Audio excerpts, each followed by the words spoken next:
It's Nola Simon. I'm the host of the Hope and Possibilities podcast. And I want to talk a little bit about what's happening with reputation and AI and also communication. So I've written about this a little bit. I actually, before, it was like maybe mid-July, I had somebody who actually critiqued an essay that I had written. I've been very clear and transparent that I've been experimenting with AI. A challenge that I have is I don't necessarily see a whole lot of use for AI in the stuff that I actually work on, other than actually helping me elaborate and write longer and more detailed essays. So I've been experimenting with that because I like writing. The parts that I don't like about writing are really actually related to training. So the takeaway questions, the reflections, and stuff that people add on to essays to help people really think for themselves. I'm not that interested in that. And so AI was helping me with that kind of stuff because I would often actually record a podcast and then use the transcript to really build out the essay. So it's based on my voice. It was all transcripts from actually doing the podcast. And then I could weave it into actually something a little bit more essay-like and then have these takeaway questions to help people think for themselves and do those reflections. I'm a role model. I'm not a trainer. I'm not a coach. I really leading by example.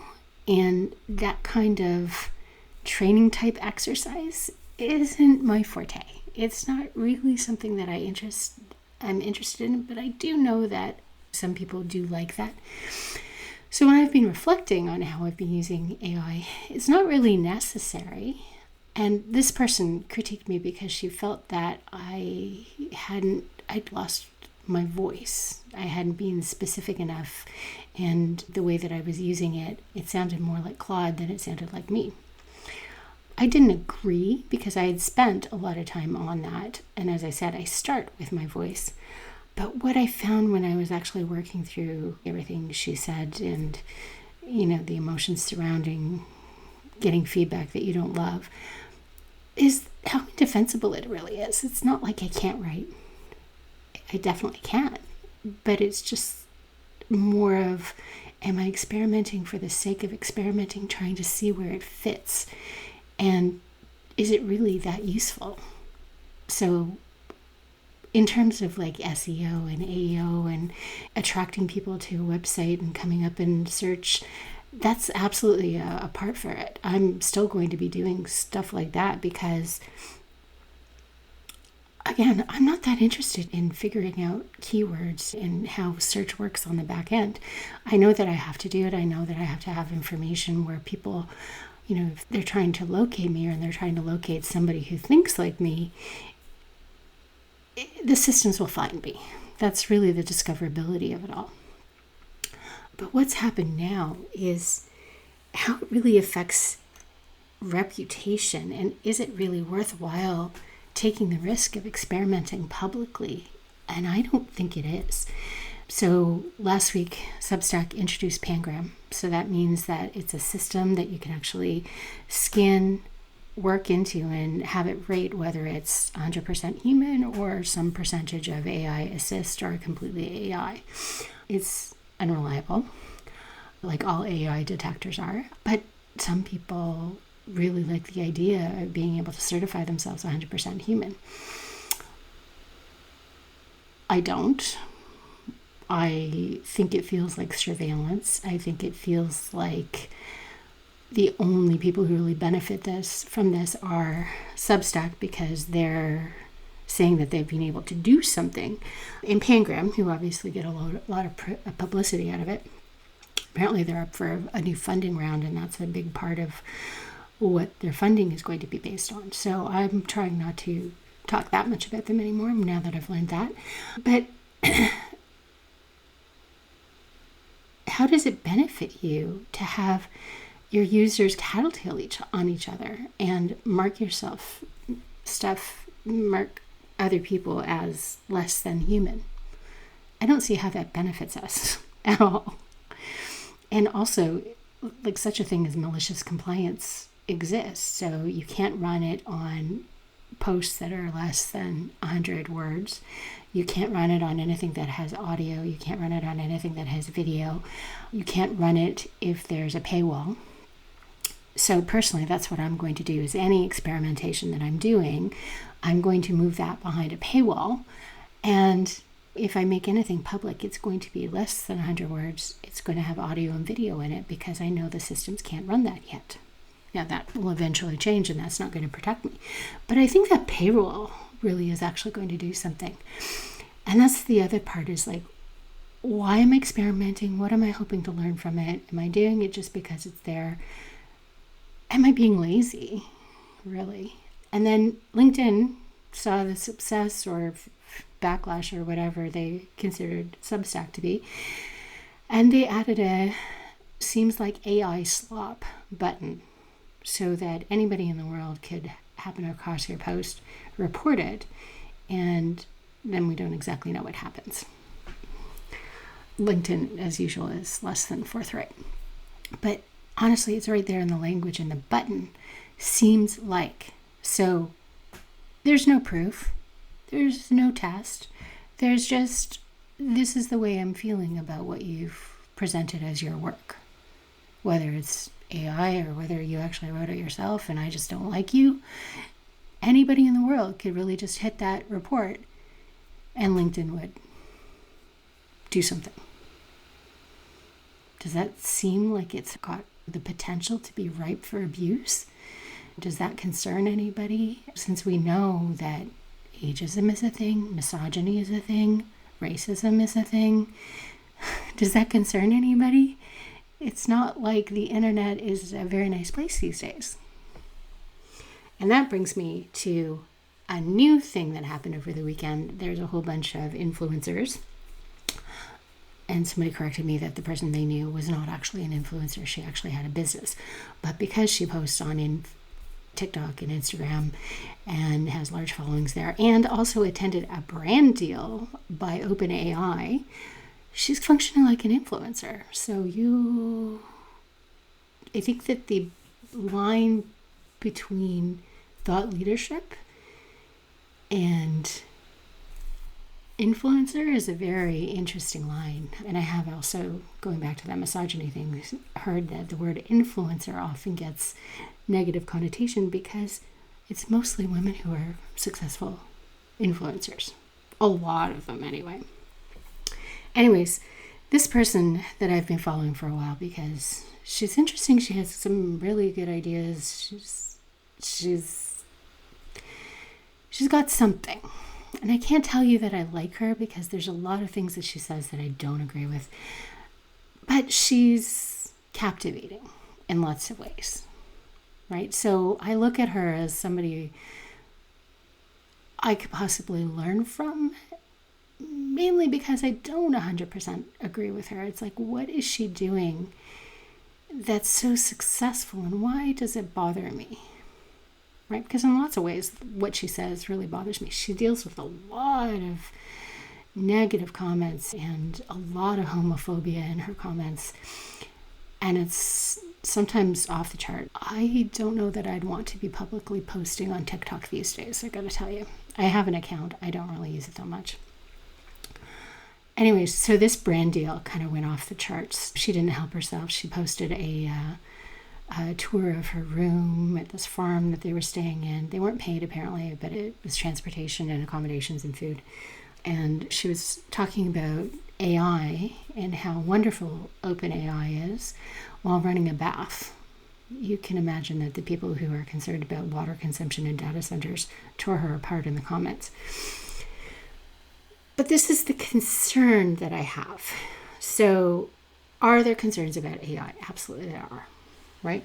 There's environmental concerns, there's concerns about jobs, there's concerns about ethics. Like the list of concerns is so deep, I don't even want to go into it right now. But you have to look at this kind of thing. And she posted again later, and I didn't know this was going to be so controversial. I had no understanding that AI brought out this depth of feeling in people. For one, how do you go on a brand trip for a company and the only thing you know about them is you think that you're a good brand? How do you not do the research, especially when you're presenting yourself as a thought leader who's capable of deep research? How do you not know anything about the reputation of the company who's actually brought you on this brand deal? And she wasn't the only one. There were other people who are invited to this thing as well. Now, it comes down to trust and reputation, right?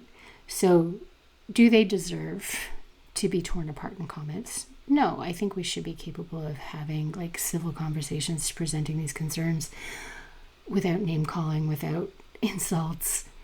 And that's on both sides. It's not Chatham rules on the internet, right? And the internet is going to do what the internet is going to do. Nobody can control that. So how do you present yourself in a way that optimizes for trust while preserving your reputation, right? And it's not by calling people lunatics. It's not by being defensive. It's having a whole PR strategy. If you're going to be a public persona and you're actually going to be doing brand deals and talking about things that are controversial, is knowing your stuff and having that strategy of how you're owning it, how you're explaining it, how you're promising it, and have those values that align. Now, I think that becoming a thought leader, becoming a creator these days is a really challenging position to be because everything is shifting so much and values are really under pressure. And optics. Everybody's examining the optics. It's beneficial to have a really good understanding of what PR does, right? And how you preserve your reputation. This is what's interesting to me about the future of work, because it's not like platforms are not trying to encourage people to be visible, right? LinkedIn just came out with a collaboration thing. You can actually add like 5 different collaborators to a post. It's designed to have people talk about things. And that's the way the platforms work. The more you talk about things, the more you get engagement. Then ideally, it's hopefully benefiting you and your company, but also it's benefiting those platforms. So you really have to assess when you're doing any of these types of activities like brand deals, like sponsorships, how is that company going to represent you as your own personal brand? Right? Do you want your name tied to them? I think that we have to be a lot more careful. I think that it really comes down to employees as well, too, is do you want to be associated long term with these types of companies, right? I can't tell you that I would take a brand deal like this. And honestly, I've done previous podcasts about how I self-fund my podcast rather than look for sponsors because I have concerns like this in terms of reputation and also what it means when you're advocating for a third party that you have no control over and you can't really influence either in terms of their decisions and how they present themselves. It's the Wild West right now. I know that a lot of creators make a lot of money from sponsorship deals and brand partnerships and stuff like that too, but there's a real concern about trust with this on both sides. How do you manage that reputation piece, right? And it's not just about AI, but AI is infiltrating everywhere, right? So are you transparent with how you're using it? Are you doing it in such a way that it benefits you and your business and your relationships? And what kind of future is it helping you build towards, not just immediately? That's really what we have to look into in terms of the future of work. So I think there's a real concern about alignment of values, communication, trust, and reputation. And it's not just for people who are self-employed as freelancers or creators. It's for employees and how they represent themselves as individuals, but also as part of the brand, the company that they work for, right? That's a big part of what your future is. And you're presenting them as part of your resume, or part of your work history. It's important that you're aligned.